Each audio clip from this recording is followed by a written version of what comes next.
Hello, guys. Welcome to the Weeb Squad podcast for our reunion episode here at the turn of the year.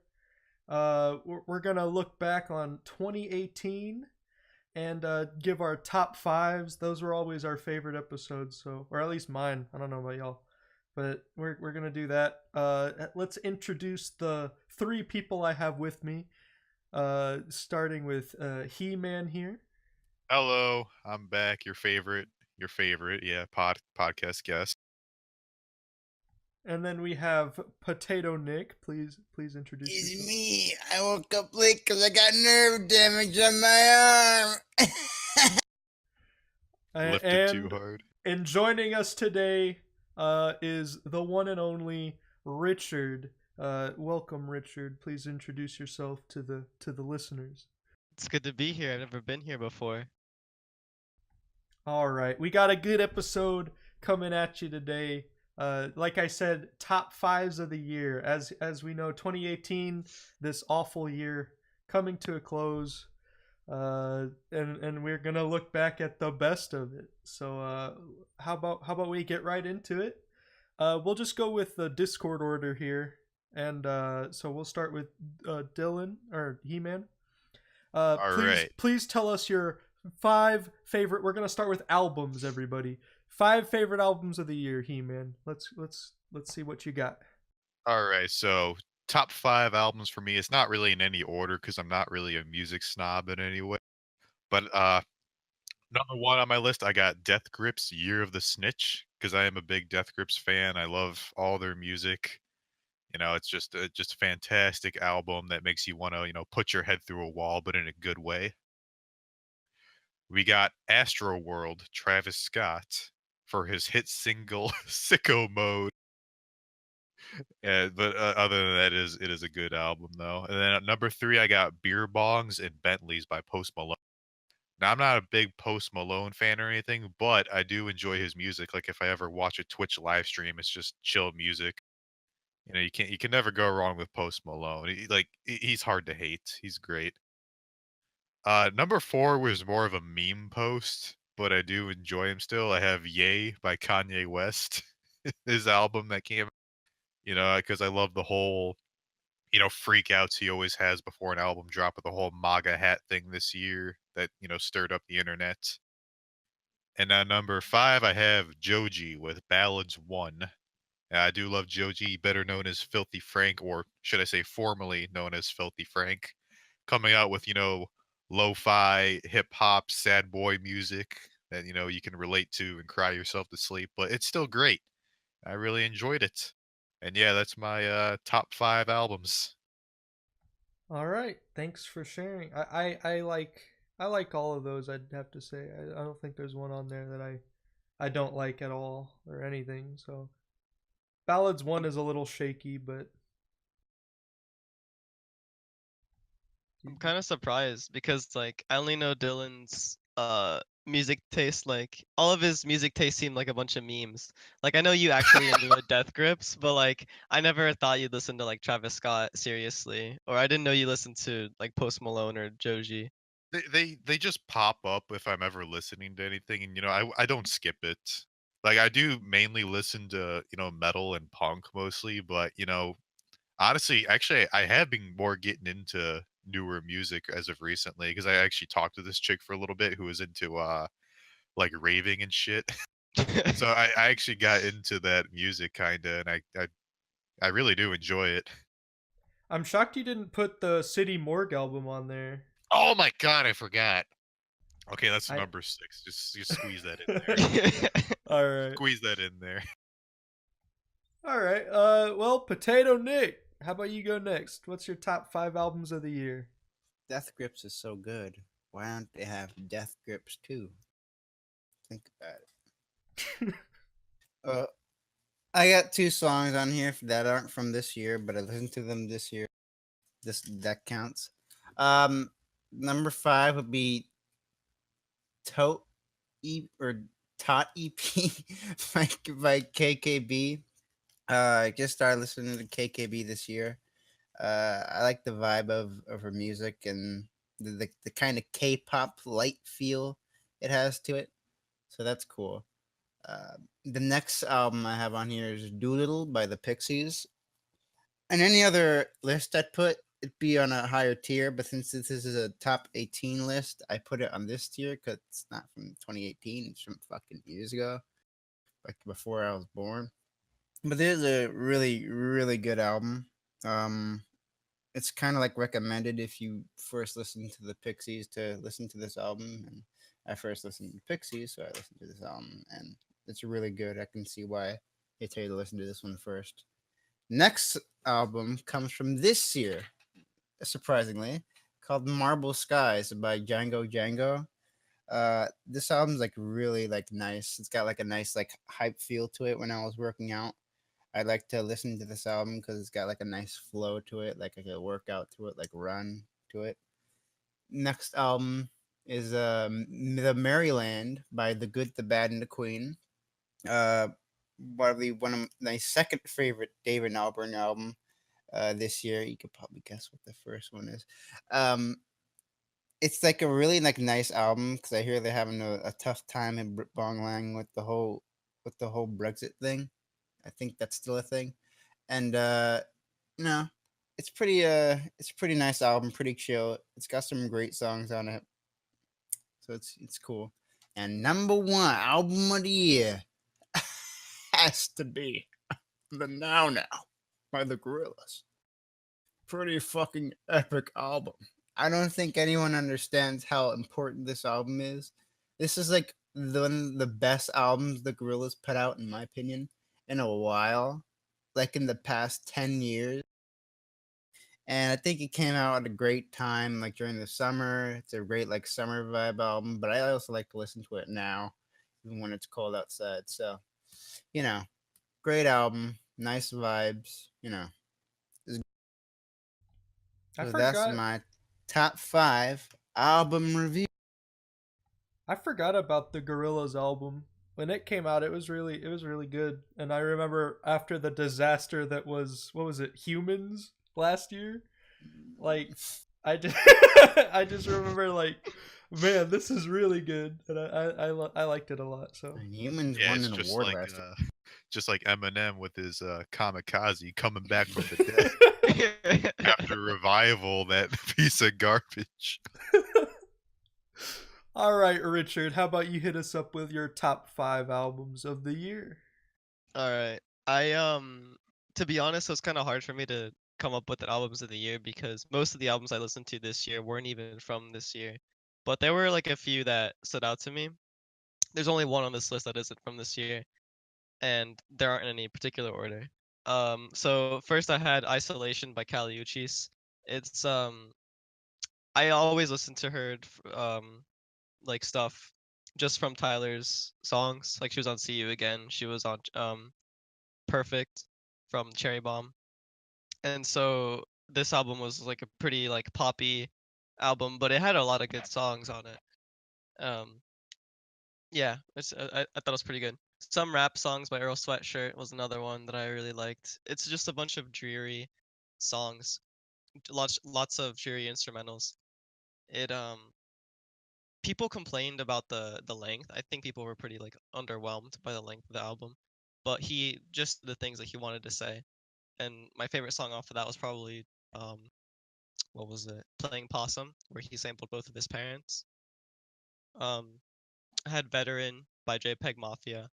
That album was like me trying to dip my toes into experimental music because I tried to listen to Death Grips before and like I didn't like it at all.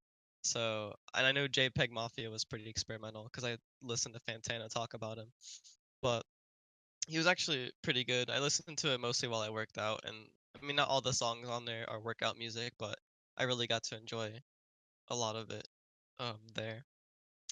This album isn't from this year, but it's The Ooze by King Cruel. The same reason I like Earl Sweatshirt's album is because it's like The Ooze is like a dreary type of um album. It's mostly like it's not rap either, which is what the other stuff is. It's like a lot of guitar ballads and everything. And then the last album I had, because I needed another album, was Iridescence. even though it wasn't like my favorite this year, it was still like it's still a Brockhampton project, and it was still pretty good. But I didn't think it was as good as the Saturation series, but that's not what it was trying to be. It was just the aftermath of the Amir situation. And yeah, those are my top 5. Yeah, I actually thought you said King K. Rool. when you No, said no, K- yeah. It's funny. I was on Twitter and I saw this meme that Sebastian retweeted, and it was about King Cruel, and I'm like, what does it have to do with King K. Rool? Oh gosh. Oh It's yeah, fantastic. I really like the Earl album. Really grew on me. At first, I Mhm. really like hated it. Like I actually hated it because I was a big Yeah. fan of his other two, and I was like, man, how did he put out this garbage? Then I listened to it the first time in the car, Mhm. and you know, in the morning driving to school in my car, you kind of went more bassy, and I felt like the album was really flat. Like it wasn't Yeah. really like it wasn't really like how do I put it? It was just flat. And uh but after listening to it on like headphones in the right mindset, it actually really started to grow on me, and I really do enjoy that album a lot. Yeah, it's But definitely like a rainy day type of album. oh yeah, it's not for waking yourself up. It's for No, no, no. another mood entirely. Yeah. And I didn't care for Iridescence myself, but there are some good songs on there. But I knew Yeah. you'd like it. But Well, the thing is, like I said before, I had trouble just trying to fit albums onto here, and it didn't impress me that much, but I still enjoyed it enough to put it on the list. all right, well, I guess I'll get on with mine. So I ordered mine because I'm a snob, I guess. So coming in at number 5, I have Death Grips with Year of the Snitch. This album is high energy, it's off the wall, it's crazy, it's everywhere, and it's just pure energy. The thing I love about Death Grips is their music is pure energy. It doesn't matter like what. It you just your heart starts like racing when you listen to them, you know?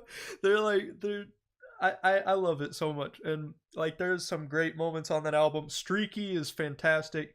Black Paint is like this weird like it's like a homage to like the Black Paint song by what is it, the Stones? Rolling Stones, Yeah, yeah. yeah. Paint It Black. Oh man, I love that song so much, and it's weird because this is probably their least hip hop album, but I wound up really enjoying it a lot, and I've had a lot of the songs on repeat all year. Number 4, I have Flatbush Zombies, Vacation in Hell. I've loved Flatbush ever since Korean gaming introduced me to them a few years back, and like I just remember just listening to all their mixtapes and like, man, this is great. But I remember 3001 A Laced Odyssey came out either last year or the year before, I don't remember, and it was one of my favorite albums then too. But this album like perfected every sound from their last album, and it was just hard hitting. The hooks were on point. All 3 members showed up. All the features were fantastic. The production, Eric did a fantastic job on each beat. And like there were like these like really high powerful like party songs like Vacation with the hook on there is like crack cocaine. I love that hook so much. And then there's like deep songs like the one, I forget the name of it, but like I remember Michi Darko talking about like how he could kill himself, but like his fans would be sad and he didn't want to let them down or whatever. And it was just like this dark, powerful moment. And there's not a single bad song on that album. Like the only one I don't really listen to much is the one with Denzel Curry, which is ironic because I love you'll see in a minute. I love Denzel Curry so much, but I don't know. I just didn't care for the energy around that song as much as the others. But even so, it's a great song. So everything on there is great, and I love that album. Uh, number 3 is I got JID, JID. I don't know how to say it yet. I've heard it both ways. JID with DiCaprio 2.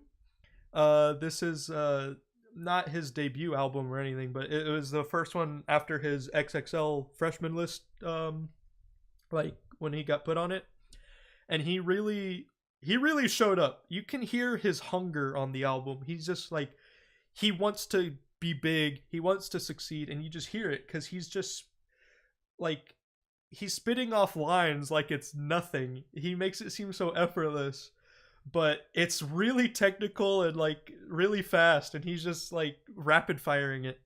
And the beats on there are fantastic. DJ Drama did them, I think, if I remember right. And like the whole album flows really nicely, and there's not a dull moment on the album, and he gets really personal at times, he gets really like braggadocious sometimes, and it's just fantastic. Number 2, I have Kids See Ghosts by Kids See Ghosts, which is the pairing of Kanye West and Kid Cudi. After Kanye's whole like MAGA fiasco thing that he had earlier in the year, like I just wanted him to release some great music so that way I could look past it all. And you know, I liked Ye, and I loved the Pusha T album, but this album was a whole different like league above them all. Like he incorporated so many different elements from different genres, just mashed them all together. And I mean, the first track has like 3 beat switches and it shouldn't work, yet it sounds so clean, effortless, and like gorgeous. And the whole album like tackles with like their struggles with fame, their mental health, their spirituality at points, and it's all just gorgeous. I mean, it's a complete album, but it sounds like the stuff that Kanye does to experiment with the music shouldn't work, yet he manages to make it work, and it's fantastic. I love Kid Cudi shows up on this thing too. Like everything both of them say is like near perfect in my opinion. It couldn't be a better album. And number 1, I give it to Denzel Curry with Taboo. Now, I've been following Denzel Curry ever since the like whole Ultimate meme blew up. I got into him a little before it really took off, but like that song was the first thing I heard from him. And Imperial was fantastic, but this album sounds so mature, so raw, and so like musically complete. Like he takes all these ideas, puts his like personality in them, and makes it so like fantastic artistically that it's just a great album. And the way he separates it into 3 parts is really interesting. How there's like a light section, a dark section, and a medium section, and just every song, like you have Sumo as the lead single to this thing, and it's maybe the 3rd hardest track on the album, and that Sumo is fantastic. It's just such high energy. And then he gets like really deep into like his like mental health and stuff on like Clout Cobain, where he's wrestling like, oh, they love it when I talk about my mental health, but it's killing me, but they want to see more of it, but it's killing me. It's fantastic. It's a great grapple song. Like, how can I grapple with this topic? And this whole album is fantastic front to back. There's not a bad song on it, and I've found myself listening to each song more and more as time goes on rather than backing off. So those are my top 5. Yeah. I'm not surprised that you put Taboo as your top, because I knew you've been really recommending that album to like everyone. Oh, it's fantastic. I can't get enough of that album. The features all show up. They like JPEG Mafia and Zillikami on Vengeance is like the highlight of the album to me. That song is just, oh man, it makes you want to punch a baby. I mean, it just goes hard. It's a banger. But all right. I guess we'll move on to top 5 songs of the year. Let's start in opposite order now, I guess, just to mix things up. So I'll start. Number 5, I have Kids See Ghosts with Free, Ghost Town Part 2. Free is like this weird rock ballad that Kanye just kind of snuck in this album. and it's so cool. I don't know how to describe it really. It's just like Ty Dolla Sign's vocals on there, Kid Cudi's vocals, Kanye's vocal. I feel free. Like it's so cool. I don't. There's no better way to put it. You just want to like sit back in a recliner and sing the song at the top of your lungs. Like it's so cool. Number 4, I got Joji, Slow Dancing in the Dark. This is he really know like this song. The instrumental is fantastic, but Joji, Filthy Frank, George Miller, whatever you want to call him, he really utilizes his voice to the maximum in this song. Like his upper register is fantastic, his lower register is fantastic. It sounds gorgeous.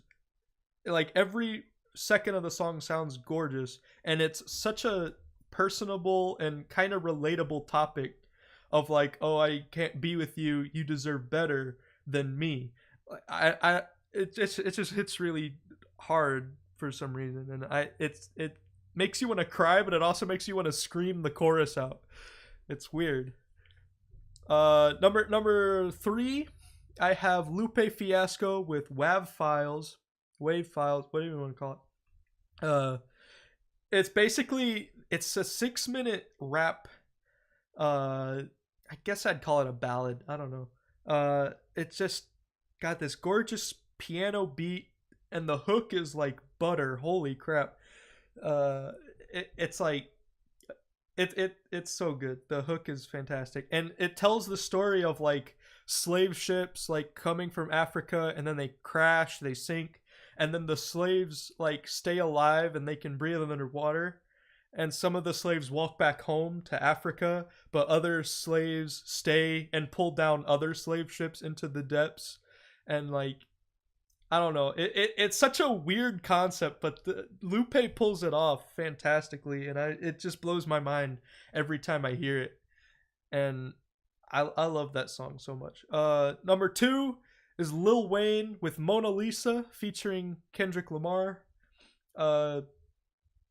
Lil Wayne and Kendrick just basically trade bars about this weird like story where Lil Wayne has like a woman that he uses to seduce men so he can rob them blind, or like I don't know, it's crazy. And then Kendrick tells it from the point of view as one of the guys, and he's like give me your phone or whatever, and just like crying like this can't be true, this can't be true, like you've used my love for you as a way to bring me down. And then he winds up killing himself at the end of the song. It's such a powerful song, because when you see featuring Kendrick Lamar on a Lil Wayne song, you think they're just going to be rapping the whole time, but they really took a chance and telling a story, and it worked out beautifully. The beat suits the song well.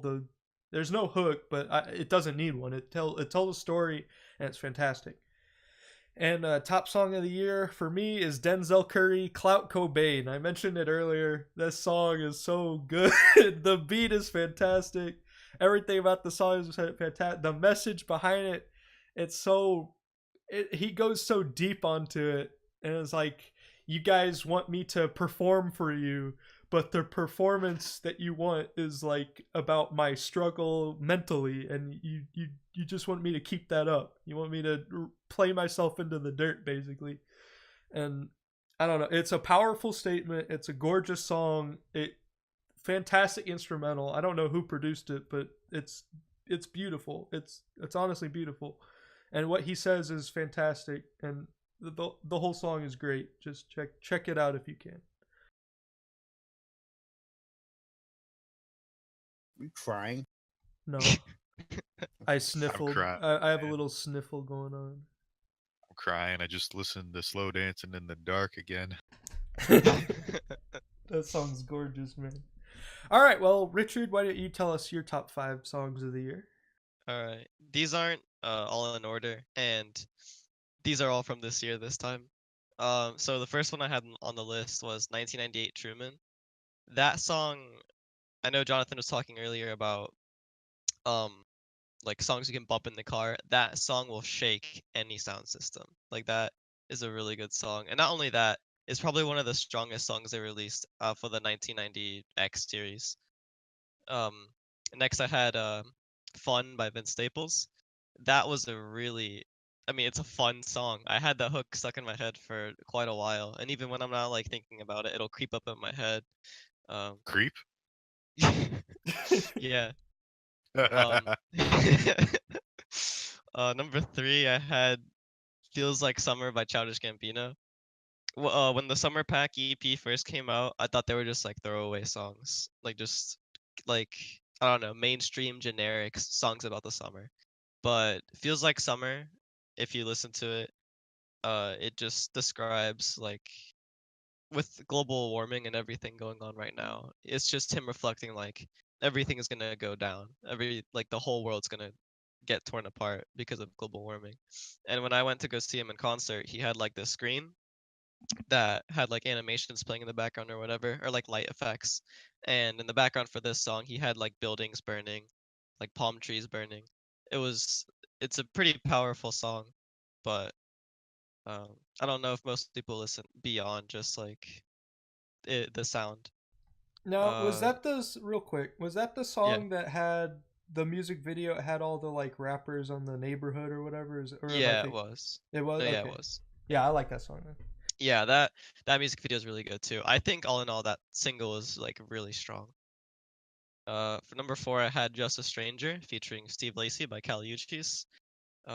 Yeah, I mean, Isolation was a really good album, and this was probably like the strongest single out of every single song in the album. Just like you have Steve Lacy, who's probably the smoothest singer. Well, one of my favorite. I won't say he's the smoothest because that's up to interpretation, but he's one of my favorite R&B singers right now, and him with Kelly Uchis vocals is just like a match made in heaven. It is like one of the smoothest songs I've listened to this year. And the last song I had was "Tanya" by Brockhampton. They they sang this. They debuted it in the Tonight Show with Jimmy Fallon, and or is it the Late Show? I don't know. On Jimmy Fallon, and then they finally released it on Iridescence. And I don't know. I mean, I don't relate to it because it's about how fame, like the dangers of fame, and everything that happened after the Amir scandal. But I don't know. I really like connected with that song this year. Yeah, those are my top 5. I love the Vince Staples song, and that the 1990 is that Truman? Truman, yeah. Truman. That song's really good too. Yeah, it's yeah. All right, then I guess we'll go to our main man, Potato Nick here. Of course. How you feeling? What's the top 5 of the year? My arm feels like shit, but I got top 5. I had 10, but I condensed it down to 5, just in the nick of time. So 2 of them are meme songs though. So first song on here is "Lifelight" from Smash Brothers. I God. couldn't think of 2 other songs to put on here, so I put "Lifelight" because it's a banger. And I wish they'd allow you to play the vocal version in the game. I don't think they do. Not putting the bath time vocal mix on your top. Okay, second song on here, "Country Roads" from Fallout 76. No, that is actually really good. Like, Like Dylan said, this is a really good song. It's a banger, and this version came out this year, so it counts. it does count. Got a nice like country twang to it. Uh, for all the faults you could say about the game, the advertisement for Fallout 76 was like a dick. So yeah, that's a really good song. Next song, "Burnt Out Star" by Pond. This was like one of 2 EPs they released this year. And I think I like this one more because it's longer. Because like the intro is great and the second half is a bit weird, but it's also like pretty good once you get down to the end part where it like starts picking up, then ends. Next we have "Boston Lady" by The Good, the Bad, and the Queen. I think it's called "Boston Lady." I didn't check. Something with Boston in it from their Maryland album. I like this song because like it has like a nice like rhythm going to it. And I love the ending. It's just like it feels really impactful for the song. Like I love like chorus endings to, like songs and like people just like singing without like music to it. Only to the ending of the songs. And I really like it for the songs. And number one song of the year is Sulk Eye by the Gorillas. And this song's fucking great. This is the last song off of their Now Now album. And it's a really good song to conclude it with because it's just like very somber. It's kind of a depressing song, but I like depressing songs because I'm a depressing fuck. And it's like a really nice like it has like a nice ending to it. Like it's I don't know. It's got a good vibe to it, I guess. So those are my songs. Sorry for the meme picks, but Country Roads is a banger. I mean, it really is. What I like about that Country Road song is Bethesda said they wanted to make it sound like the ink spots as much as possible. Like that beginning, I guess you could call it a guitar riff, is the same as I Don't Want to Set the World on Fire from Fallout 3. Yeah. Because, you know, the ink box is like the face of Fallout. Okay, so I guess on to my top 5 songs. All right, and then again, this is like no particular order. I also have same with Tyra. I have Joji Slow Dancing in the Dark. And again, that song to me is relatable. And if you really like take the time and listen to the lyrics, for example, the opening is I don't want to wait. I want my life in two, waiting to get there, waiting for you. He's eager. You're eager to have the girl you want, but you're just waiting. You're waiting, but it never comes because you're not good enough for her, and she's with other people, and she deserves to be with other people. And yeah, it just hits hard, man. It goes hard. It hits hard. It's a banger. Number 2 is Fisher, Losing It. And again, like how I said, I was messing with that one girl for a while who was in like the club raving music, and this is one of the club raving songs. And I don't know, it's just easy to listen to. All they ever say is just losing it, then it's just the beats and like the loud horns and shit, but I, I enjoy it. I find it fun. Number 3 is Black Paint by Death Grips. And the reason why I put this is I love all Death Grip songs, but the reason I put this one this year is because Rolling Stones named it Song of the Summer, and I thought that was really interesting for Death Grips to be Song of the Summer, and especially Black Paint being their like least rap sounding song, and it's more like kind of dark and metal like. Number 4, I got you guessed it, Sicko Mode by Travis Scott. It's just he's going sicko mode. Sicko mode. I mean, honestly, sicko mode is a fun song. The whole Drake verse is amazing, but other than it being new to the meme, it's still a fun song to listen to. And then number 5, I have Better Now by Post Malone. And again, like I said, I'm not like a huge like I don't go out of my way to listen to Post Malone. But if he ever does, pop up on my Pandora radio or there's a streamer listening to him that I'm watching, I do enjoy the song a lot, and you don't skip it.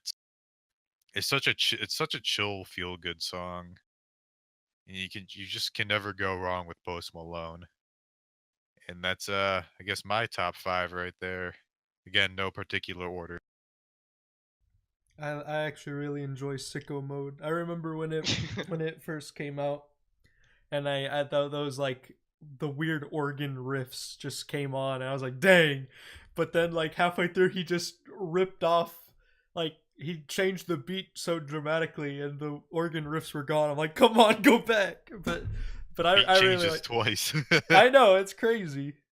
Like I love that song. You almost say it's kind of sick. Going sicko mode. All right. Well, I guess we'll move along then. Next up, we got the top 5 video games of 2018. Now we'll go in order. So He-Man, please kick us off. All right. And like I said, like pretty much my whole entire list is no particular order really. But for 2018, Okay. Well, yeah, my list is pretty all right. I got number one is the new Spider-Man game.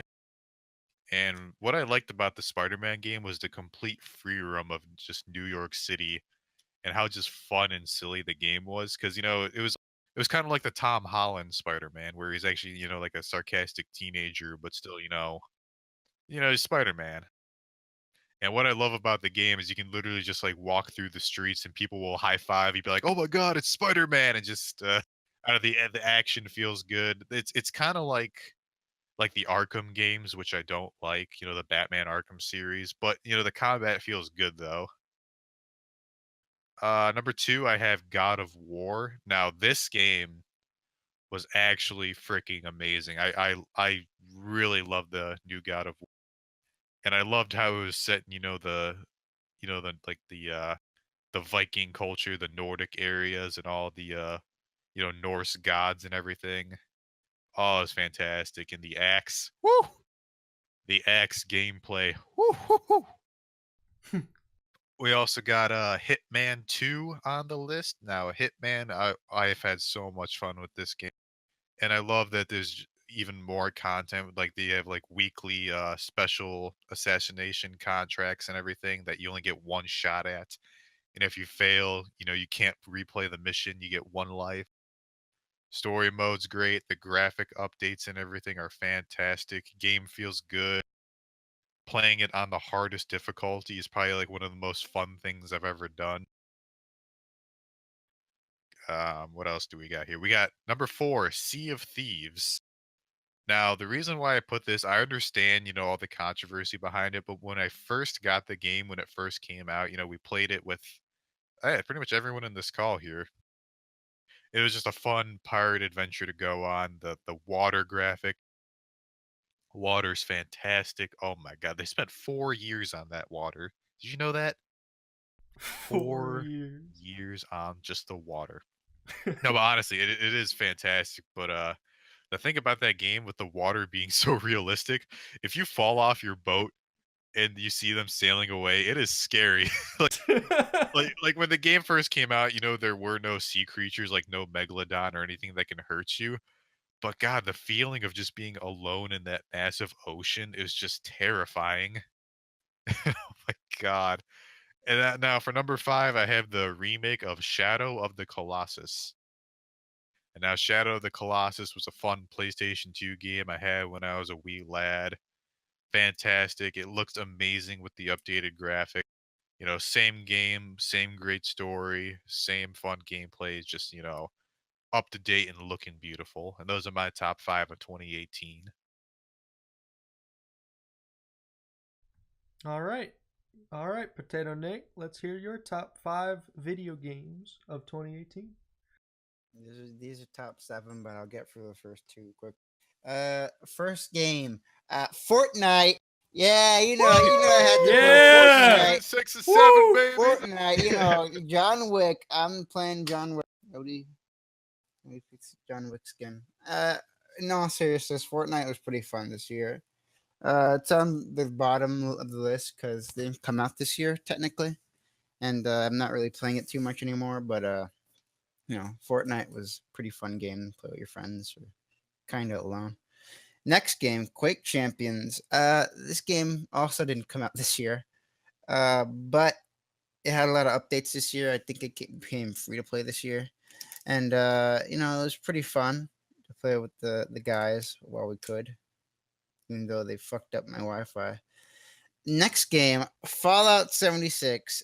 Oh no, this game is trash. No, but in all seriousness, I kind of like this game. I had fun with it all the time that I had. Of course, there's a point in like every Fallout game or in most games in general where you just don't feel like playing it anymore. And I think I've got that with this game, but Fallout 76 is a fun game to play with like your friends, or even by yourself. Next game, Subnautica. I've only been playing this game for a little bit because it came out for free on the Epic Games launcher. But it was really fun.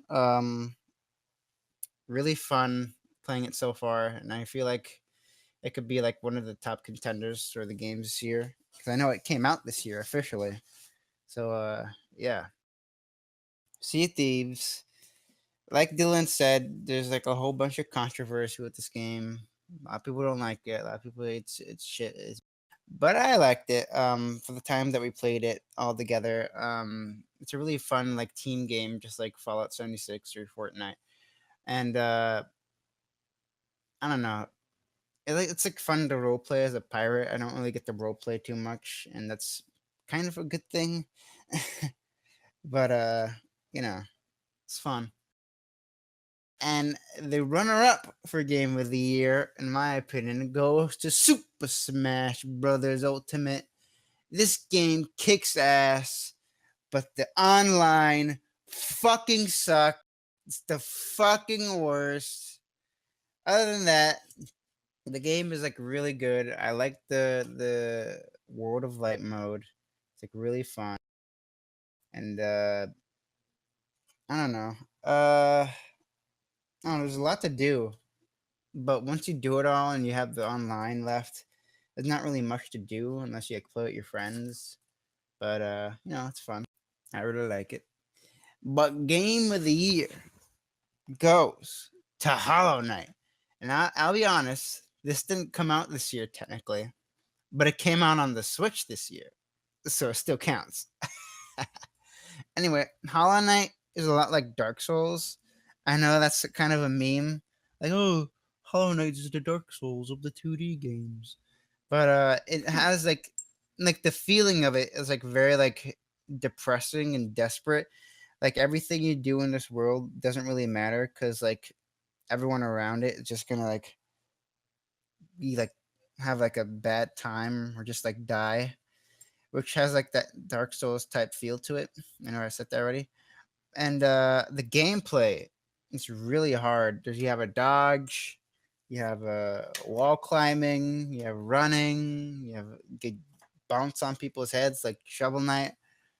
It's really fun. You can approach bosses in a whole bunch of different ways. You could just use your magic. You have magic attacks, but those are limited. And once you like run out of magic, you have to hit an enemy to get more magic. It's a lot of like fun diversity. Like you could play however you want to play. There's like builds to the game, which is pretty crazy. But yeah, Hollow Knight gets the Game of the Year and the Kids Choice Award. All right, thank you for sharing. Next up, Richard, what are your top 5 games of the year? A lot of these games didn't come out this year. But they're the games that I enjoyed this year. Number one. Oh, this isn't. Okay, I guess this one is kind of ranked, but not really. Number one for me was CS:GO. I mean, I think it was a pretty good year for Counter-Strike. They added, let's see, what did they add? They added a new weapon, throwback from the old games, the MP5. They added a battle royale mode, which I don't play, but has definitely brought life to the game. They made it free to play, which I know it's like grumbled some people, but I joined after TF2 went free to play, so I can't complain. Uh, yeah, it's been a pretty good year for Counter-Strike, I think. Even if there haven't been like absurd like community asked for updates, it's still pretty good. Uh, number two for me, I bought this game last year. I checked. I thought it came out this year, but it did. A Hat in it is a really good platformer. I remember I used to play on Slag gaming servers, I think. I just played on like a couple of game modes, and I saw they announced one day that they were working on a new game called A Hat in Time, and they were going to. It was a Kickstarter campaign. Like they funded it with like what $300,000, I think, and they I think they went over their goal, but it's a really solidly built platformer. It's probably my favorite since Mario 64, and I have high praises for that game. But there, like, I had a lot of fun in a Hat in Time, and it's a good example of how you can use your money, like your Kickstarter funds, in a good way, unlike Ukulele, which I heard was really bad. Oof. For number three, I had Fortnite.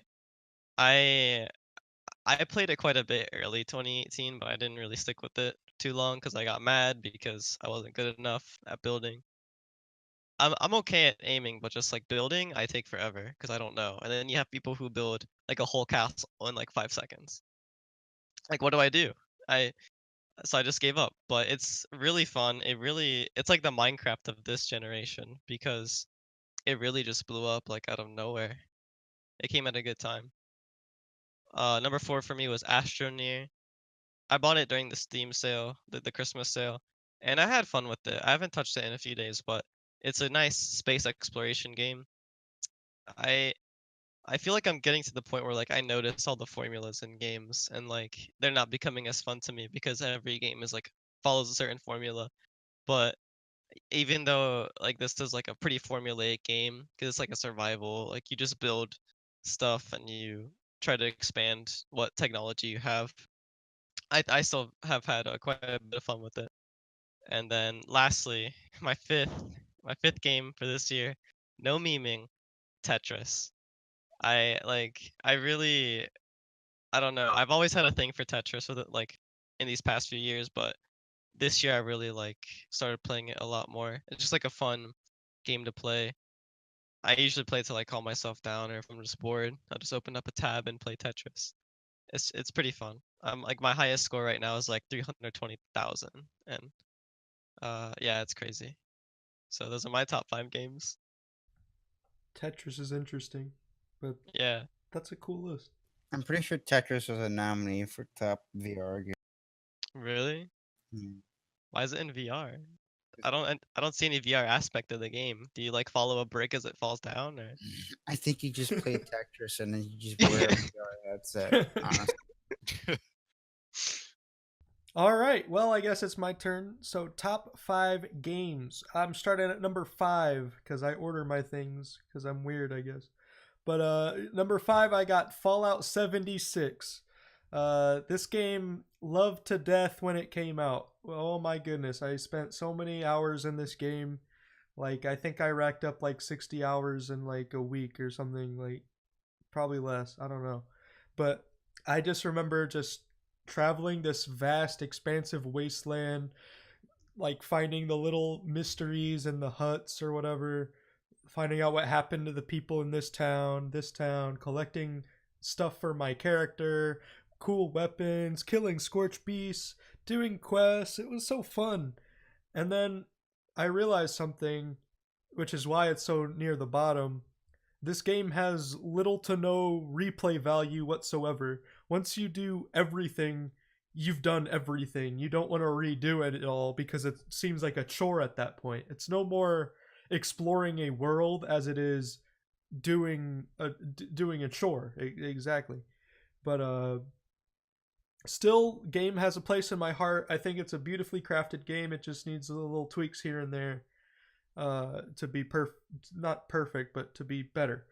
Um, so number 4, I have Kirby Star Allies. I'm a big Kirby fan. This game was so fun. I have yet to beat it because I'm lazy and I played too much TF2 in League, so I haven't really touched the Switch until Smash came out after this game came out. But like Kirby Star Allies was really fun. It was cool seeing all the little characters you could get as companions. Like I remember having like Meta Knight, Marks, and King DDD as my companion all at once, and it was kind of fun. And you just go through the levels. They're pretty fun. It's a nice relaxing game too. It's not too like high paced, too fast, too like hard or anything. So I really liked it. Number 3, I have Sea of Thieves. Like they all said, I mean, it's a fun game. When it first came out, people were like, "That you just do the same 3 quests over and over." But the game is really much. It's really more. It has more depth than that. Like there was so much like player interaction. There was so much exploring, sailing, like all the like player fights, all the skeleton forts, all that stuff was so fun, and it was so refreshing to see. It looked fantastic for one, but it was so nice to see such a like a risk being taken with a game in like the whole like open world multiplayer type thing where you could like PvP with other people. And I don't know, it kind of sparked Fallout 76, I think, in a way. Like it's a similar system, but I feel like Sea of Thieves capitalized on it much better. And while the world wasn't as interesting, I felt like the gameplay was much more interesting. Uh, and I haven't played since like some of the updates. Like I have yet to do like the Megalodon quest or whatever there is, but I'd love to pick it up like, eventually when I'm not too busy grinding TF2 or League anymore. But speaking of which, number 2, I have League of Legends. Not the main game. They came out with a new game mode this year called Nexus Blitz. Nexus Blitz is this chaotic mode where they throw mini games at you. The games last like 15 minutes, and you just pick a champion, farm up, and it's over in 15 minutes. But it's so filled with chaos, team fights, and the map is smaller, and it's so much fun. I constantly get like pentakills and stuff because the map is small and I've farmed better than the other people. But and the mini games are all fun. They're interesting. They've done a good job of balancing them around like the timers and not to be too swayed in one team's favor. But I really like the game mode. And lastly, of course, Super Smash Bros. Ultimate is my game of the year. This game has it all. It's got a nice story mode, which I feel like is the gameplay wise, it's actually more fun than the Subspace Emissary, in my opinion. You're not just kind of launching off all these minions. You actually have fights that take like a certain strategy to them. You can cheese the fight. You can think about each fight before you go in. They really did a cool job of like making each fighter resemble the character of the spirit that you're supposed to get afterwards. And I feel like it's so much more fun and interesting than the Subspace was, even if the story isn't as strong as Subspace was. But the World of Light is fantastic. Classic mode is like 10 times more interesting now. Rather than just fighting random things, you kind of have like a theme around what you fight. And I think that's super cool. The boss fights are fun. Online sucks, like Potato Nick was saying, but even so, I like the friend system they have with the arenas personally, and I enjoy fighting friends in a fighting game. So I'm gonna be playing this game all throughout next year probably, and hopefully they patch some of the lesser played characters into relevancy. But yeah, that's my game of the year. So next up, we're gonna be doing the top 5 moments of the year. So, He-Man, why don't you kick us off with your top 5 moments of 2018? All right. But I also want to say the Nexus Blitz for League, is that kind of just like League WarioWare in a way? Kinda like Because like I didn't know that's what it was. I might actually have to pick it up again because that actually sounds pretty fun. it is fun because like it's not like ARAM where they throw a random thing at you and you can't play what you can play whatever you want as long as it doesn't get banned. But then like I want to say every 5 minutes or so they pop in a mini game, which is like they have like scuttle racing where you gotta race your scuttle bug to the end of the track, and like you have to CC the enemy teams so they can't like progress. And they have a what they call Bartle Royale, which is where there's like a flaming circle that like shrinks as it goes on, and you gotta like once you die, it's kind of like arena. You're out until like the round is over, and like they have different versions of it, like where one person's really big and has a lot of health, and like the Nocturne ult is on, so you can't see anything, and they have like a Gotcha. payload thing. And each time you win a mini game, you get a little benefit. Like your super minions have blitzcrank hooks or something. Like it's Oh really my god. it's really cool, and I like the game. Like Saber doesn't like it, but he's a tryhard. Who cares what he thinks? Saber. Yeah. He only plays Summoner's Rift. But Okay. all right, moments. Let's get going. All right. Top 5 moments. Well, for me, I live in Cleveland. For all who don't know, and the Cleveland Browns recently we got a new quarterback and basically a whole new team. We got Baker Mayfield, and apparently, well, not apparently, the Browns until this year have not won a single game in over like 630 days. Last year we went 0-16. So we have 0 wins last year, but this year basically the Bud Lights, the Budweiser beer company, put fridges in every bar in Cleveland, filled with Bud Light, and they were basically not to be opened until the Browns won a game. They put them in last. So this year, when Baker Mayfield won our first game, the fridges opened, and all of Northeast Ohio got drunk. And basically, also when that happened, downtown basically rioted. They were partying so hard. I mean, I think there was a bigger party than when the Cavs won the 2016 NBA championships. It was just that wild. The Browns winning their first game in over 630 days. So that was a fun time when that happened. I remember that.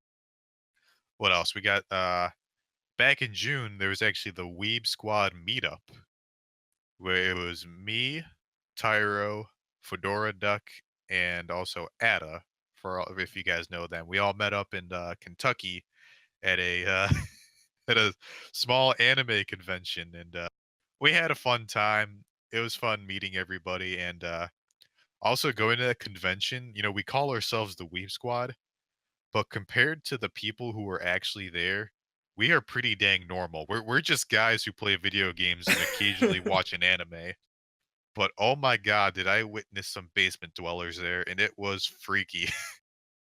But yeah, you know, going to the hotel and meeting up, you know, swimming in the pool, going out and getting food, going to the convention. It was all a fun time. I enjoyed it. It was fantastic. What else do we got here? We got I got a new computer, which was kind of cool. Because you know, not too much stuff happened this year for me, but I got a new computer, which is kind of cool. Got it for cheap and pretty. And then after that, I'm actually going through a career change right now, and I'm actually going. I got accepted to college, so that's another big thing. I start college in January, mid-January. It's pretty. And also with that, I'm going into paramedic and firefighting, and with that, 5 suburbs of Cleveland had this recent test, and I took it, and I completed the firefighter agility course, which I'm pretty proud of myself because I'm not like in super great. Like I'm in, you know, I go to the gym and I try to eat healthy, but I'm not like in shape in any way. But I was able to complete the test, so I was pretty damn proud of myself. And then after that, then I took the written exam. And what's cool about the written exam is when I was there, I actually ran into Stipe Miocic, who was a well, he was the heavyweight UFC champ, and he's from Cleveland, and he's also a firefighter for Oak Ridge in Cleveland. So I got to see him, which was pretty cool. And yeah, those are my top moments of 2018. All right. I like how you put the meetup on there because I did too. All right. Potato Nick, what are your top 5 moments of 2018? Well, this year kind of sucks for me, and it still kind of sucks for me because I fucking hurt my arm on Christmas, and I'm pretty sure I have nerve damage. But I'll list out these moments. Number 5 would be quitting my shitty job that I got this year, Hey. and it fucking sucked. Number 4 would be it was kind of weird.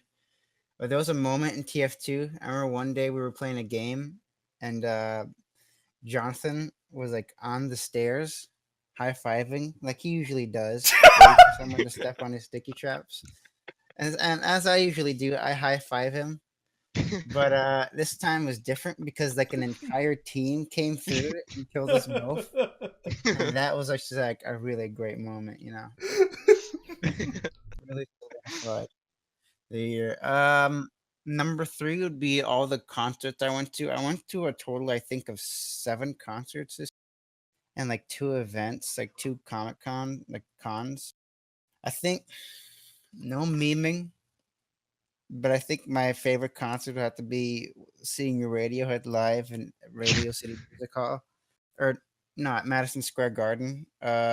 Did they play Creep? No, they did not play Creep. It was actually like really cool. I think that's like my favorite concert I've ever been to. But yeah, that those were fun too. This second favorite moment of the year would have to be meeting members of the Weep Squad. I didn't go to the Weep Squad meetup because I didn't have any money. But I saw Matthew Byes and Nick Victoria, Nightwing and Xenon, in different occasions, but I met them both. They came to New York, and we kind of all just hung out. They both went with me to the Nintendo store, so that was fun. And last but not least, favorite moment of the year would have to be well, Buying a what? this, You cut out. buying a lemon. this The kind of a lemon. this kind of a two-parter. So the entire time I was working that shitty job, I was saving up so I can buy a computer, and I bought a really powerful one on Black Friday. But when I got it, I'm pretty sure it came shipped with a dead motherboard, and it didn't work. So I declared it a lemon.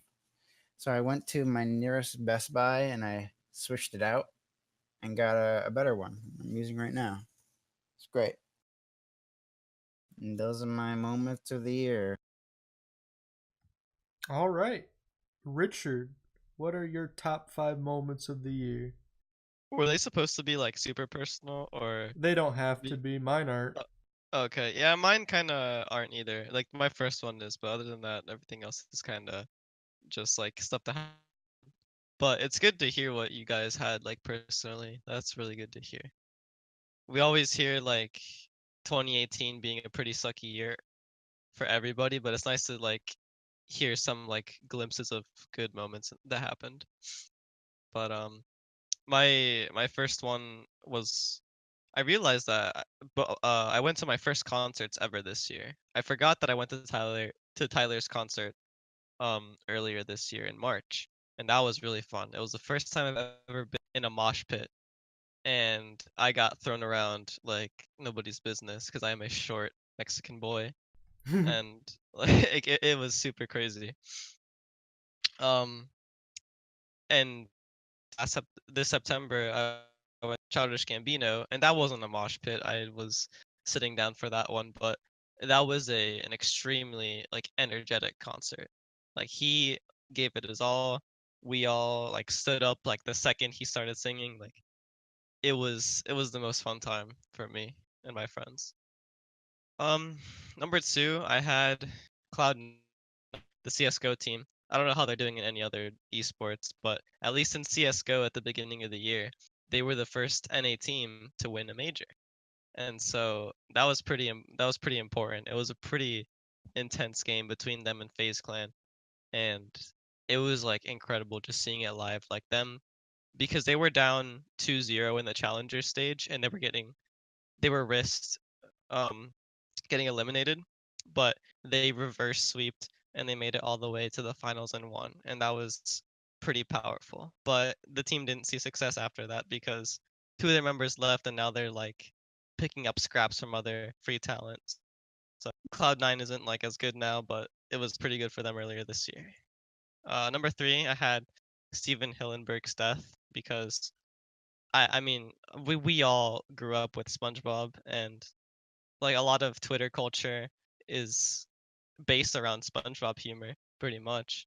Like we've had so many memes over these past few years just based around screen caps from SpongeBob or lines from SpongeBob. So him dying was pretty impactful. Like he created something that like influenced an entire generation. And number four, I had JonTron coming back to make Flex Tape 2. I wasn't expecting that. I mean, it's not that big, but like it was pretty funny. Like it was a pretty funny video, and like I didn't expect him to come back to make Flex Tape 2, and he actually got to meet Phil Swift and work with them, so that was pretty cool. And then number five, I had Amir getting kicked out of Brockhampton. Now this one's pretty important because um they were set to release Puppy in June of 2018, and since Amir got kicked out and all the scandal stuff happened, they completely scrapped Puppy and they released Iridescence instead after like months of not doing anything. But uh, what is it? What was interesting is that like they kept releasing snippets of Puppy and everything, and the fan base is basically like, what's the word? They've hyped up like this so much and like it's really a mystery. Like what would Brockhampton be like now if they released Puppy? Because I know Fantano mentioned that they were becoming to be formulaic during the saturation era, but didn't seem like a deviation from saturation. But it still seemed like it would have been a really strong project. That's interesting to think about, because Yeah. I mean, I think the band did take a dive when Amir left, because I mean he was my favorite member personally.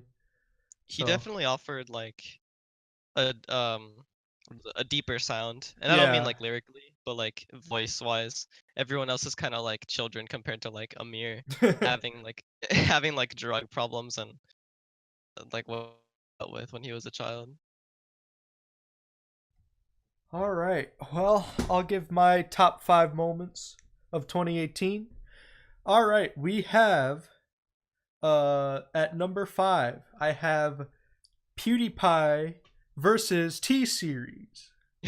This is an important time in YouTube history where it's really bigger than just PewDiePie and T Series being the top channel in YouTube. It's a lot about what content people actually want, and it's a lot about corporations versus the people. You know, because recently, I mean, we all saw the fiasco that was the YouTube Rewind, and how many dislikes it has because it panders to corporations, and it seems like this is the peak of this, like, corporation versus like creators, like, debacle that's been going on for a while. Um, and I think it's all really interesting. It's real fun to follow. The memes out of it are fantastic, and everything. Um, number 4, I have the Dota 2 International. I do not play Dota 2. I've played it a few times. Don't care for it. I play League, but I can't lie if I don't say that Valve doesn't put on a freaking great show in the Dota 2 International. I watched it with Roy. I had very little clue what was going on until like halfway through the thing. I started to pick up on things. But man, it was a fun time watching a game I rarely played at the highest level, and it blew my mind, cuz like, I don't know. With League, I can kind of say, yeah, I could do that, but I honestly can't say that with Dota. So it was really cool. The show was cool. The games were hype, and I liked it a lot. It was a fun time. Uh, number 3, I have the Weeb Squad board game. I created a little garbage board game on Tabletop Simulator, and I've been playing it with my friends. We've had many times where we play this game and we laugh, we cry, we curse each other out, we hate each other, we love each other. It's a fantastic mix of emotions in this awful little board game that it's been fun to see what comes out of it. It's been fun to expand it. It's been fun to update stuff that people complain about. Makes me kind of feel like a game dev in a way. But it really it's a growing experience with friends to play a garbage board game like that. And I some of my most fun memories of 2018 are going to be playing this stupid board game I created on a whim one day. Number 2, I have the League of Legends World Championships. Worlds was fun this year, even though TSM didn't go, and they're my favorite team.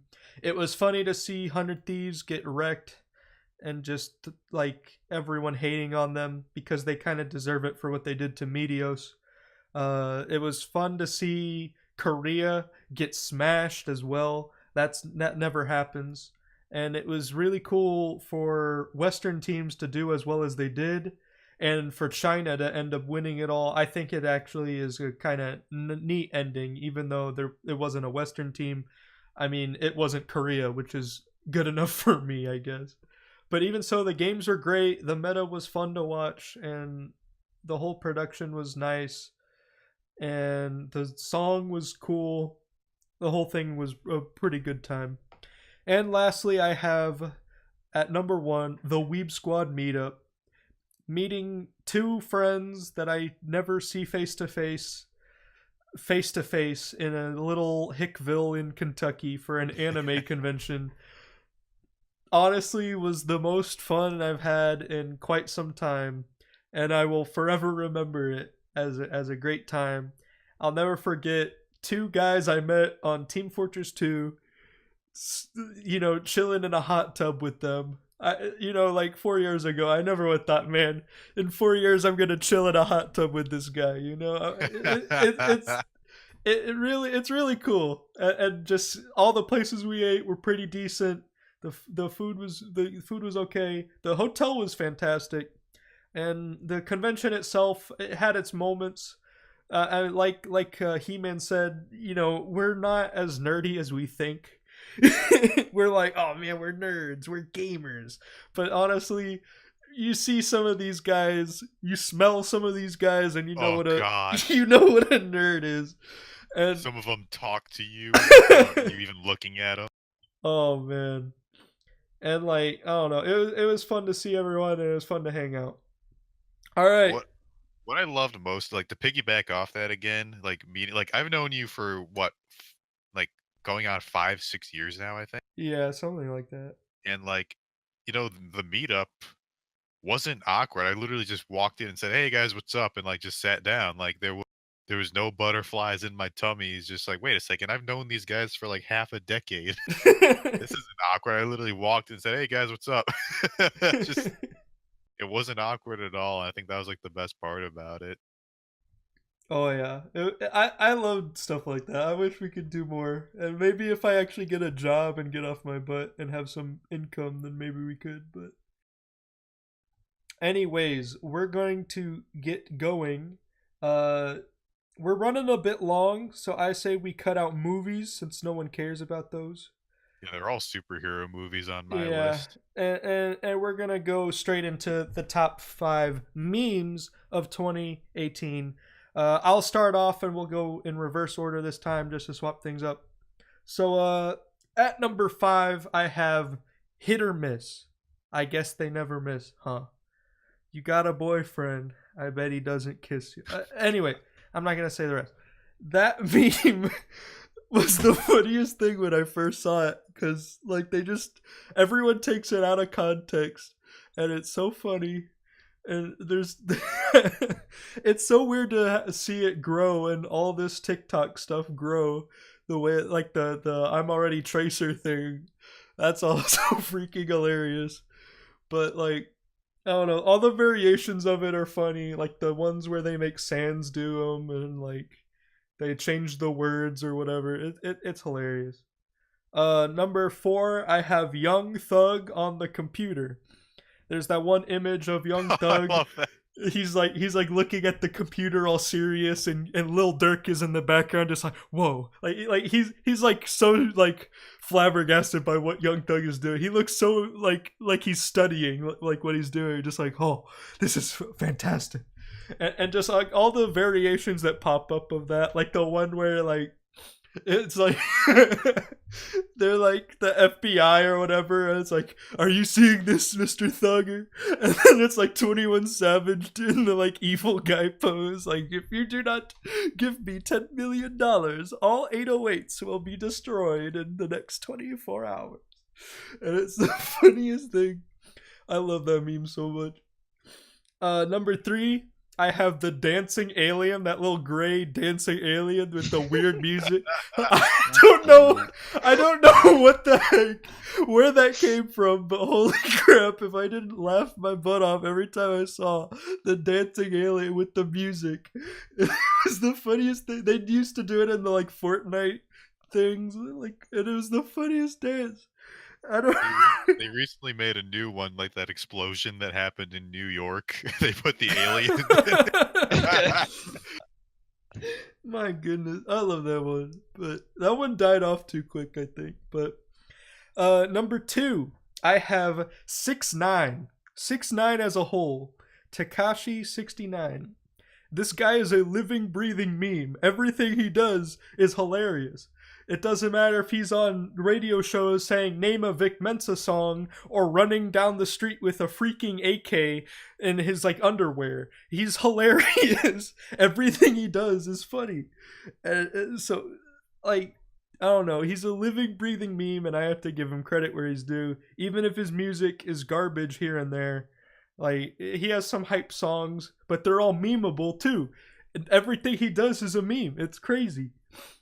And he's hilarious. I don't know, but number one, I have to go with "Gamers Rise Up" or "We Live in a Society." Those are kind of the same thing. Gang weed.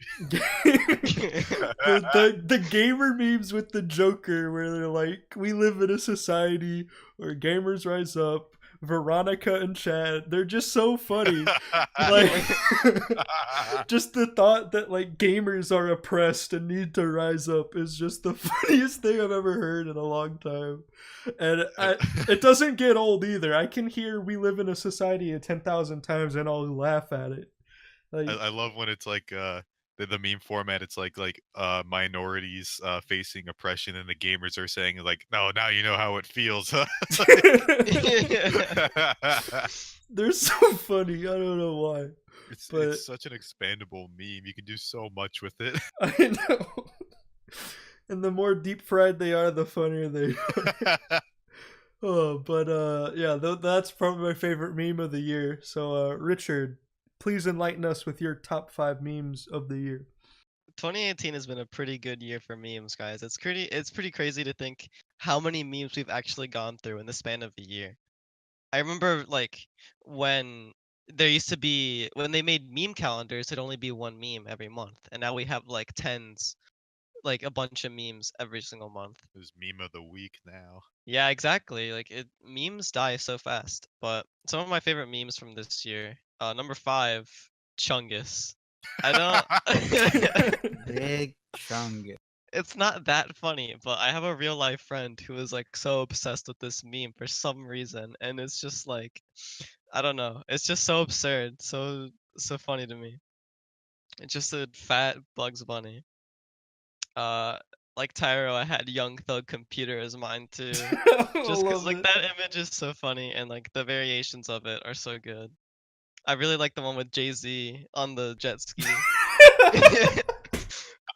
Where he's going to go stop 21 Savage or whatever. That one was good. Number 3, I had Gamers Rise Up too. It's just so funny seeing like gamer culture because I mean, I'm sure we all knew like some kid in middle school or high school that was like, yeah, I'm a gamer. I game. Like who took it seriously and that was actually like kind of cringy, but I liked seeing like the parodying of like gamer culture. Number 2, I had those weird Doge memes that made a comeback. It's just like I've seen like the Viet Cong ones. Are pretty funny. I saw some from like the Great Depression. I don't know. The one that I posted earlier about like, oh, you're really moving. It looks like it's gonna be our last match of Halo Reach. Like all those weird, absurd memes popping up are just I don't know. It was so weird to see on my Instagram Explore feed, but it was a very nice surprise. And then my number 1 top meme for this year has to be the kid from Polar Express. It's like the latest meme, but it is so funny because just like it's accurate because that like everyone, or at least I knew like people who look like that saying things like, "You want to listen to Sicko Mode or Mobamba? Actually, it's cheaper to build a computer yourself." Or like they show you like a weird meme on the bus. Like it's just funny like seeing a meme make fun of like the people in your life that are kind of like annoying or weird. Those are my top 5 memes for this year. It was a pretty good year, and what 2019 has in meme culture. All right, Potato Nick, hit us with your top 5 memes. Was that a dead meme in a suicide force? My number 5 meme is Logan Paul being a fucking troglodyte in Japan. This expands to the suicide forest thing, but it's just Logan Paul being a fucking idiot. wherever he fucking goes, tasing dead rats and fucking videos about dead bodies in the suicide forest. Sorry. Next meme would have to be Tide Pods. It's so low on the list because people actually ate Tide Pods. I don't know if anyone died, but you shouldn't do that. It was pretty funny because it's basically just drinking bleach, just with Tide Pods this time. Just with extra steps. Yeah, just with extra steps. It's probably exactly what it is. Third favorite meme of the year, the Infinity Gauntlet / the World of Light intro. These are basically the same memes. You know, people die pretty quickly. You know, the snap with the Thanos thing, it was pretty funny. I made a couple of Photoshop edits of like people getting snapped, and also the World of Light thing. It's basically the same things. People getting enveloped in light. There's some pretty funny ones, and I wrote the book. My runner-up for meme of the year goes to steamed hams. Oh yeah, I forgot Steamed that was hams this year. isn't really a 2018 meme. It was started more in 2017, but it gained traction in 2018. Steamed hams pretty funny. You know, Simpsons memes, they're always on point. You know, and steamed hams is pretty funny. Steamed hams, it's pretty. I don't know. It's just pretty quotable. I like the whole like section of the steamed ham video. And my favorite meme of the year goes to the voiceover Pete stuff. I forgot about that. I That's a love good- the voiceover Pete stuff. I remember like posting attention, all Fortnite gamers. That was fucking hilarious. Then they started making more, and I was like, oh my god, this is great. I hope he's still like in work. I'm pretty sure he is. I've seen him like a couple of non-meme related things. But yeah, voiceover Pete gets my Kids Choice Award and a gallon of green slime. Congratulations. Okay, now this list is actually in order. For number 5, I'm actually gonna do the revival of the Doge memes also. Because there was one post that had people freaking out. It was posted on like December 10th, and the post said it was just a Doge, and he said, "Boy, I do love shopping at the Mall of America on December 15th, 2018." Oh my It god. it got everyone freaking out, thinking that there was going to be like a big mass shooting at the Mall of America, and everyone, and just like the historical Doge means like, "Boy, I do love working in the San Jose mine." Oh, the historical ones are hilarious. The number 4 was it one of those like template memes. I have the American chopper arguments between Paul Senior and Paul Junior, where they're yelling at each other and throwing chairs. I just thought that was fantastic. And the latest one to come out that I just like literally cried. I was laughing so hard. It was Paul Senior saying, "Now with Trump in office, we can say Merry Christmas." And then Paul Jr. then going on saying, "We could always say Merry Christmas." And it's just Obama said we can't say Merry Christmas. What are you talking about? You can't censor us anymore, libtard. Just all the memes coming out of that were fantastic. And then also speaking of that, the next one would be like conservative memes like Ben Shapiro and Libtard and Turning Point USA. The whole format with that was hilarious. Especially the Ben Shapiro memes are fantastic. Him saying, "Okay, this is epic," and destroying liberals with facts and logics. Up for number 2, I have the Boomer and the Zoomie. You know, the 30-year-old boomer drinking Monster, listening to AC/DC, classic cars. You know, hating on 6ix9ine. It's just a fantastic meme. And then number 1 is one that actually had me like choking on air. I was laughing so hard. Would be the Black Ops 2 zombies, the sound effects and everything. Like the video of like the mascot Woody dancing in front of like the black kid, just like with the ray gun sound effects and the zombies yelling in the background. The whole revive me, I got ray gun. Just people drinking, like it was just fantastic, just all around. The whole ray gun and the juggernaut soda. Mainly the zombie screams was the main part of the meme, but yeah, those are my top 5 memes for 2018.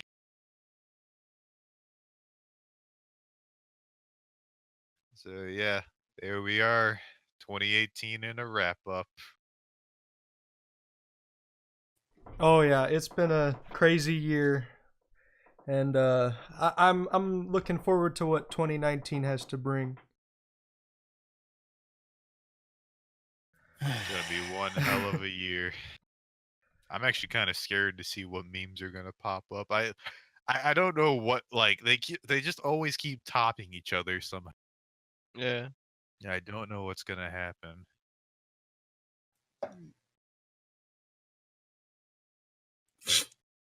All right, well, I guess we're gonna end it here. Thank you for Hold on, tuning in.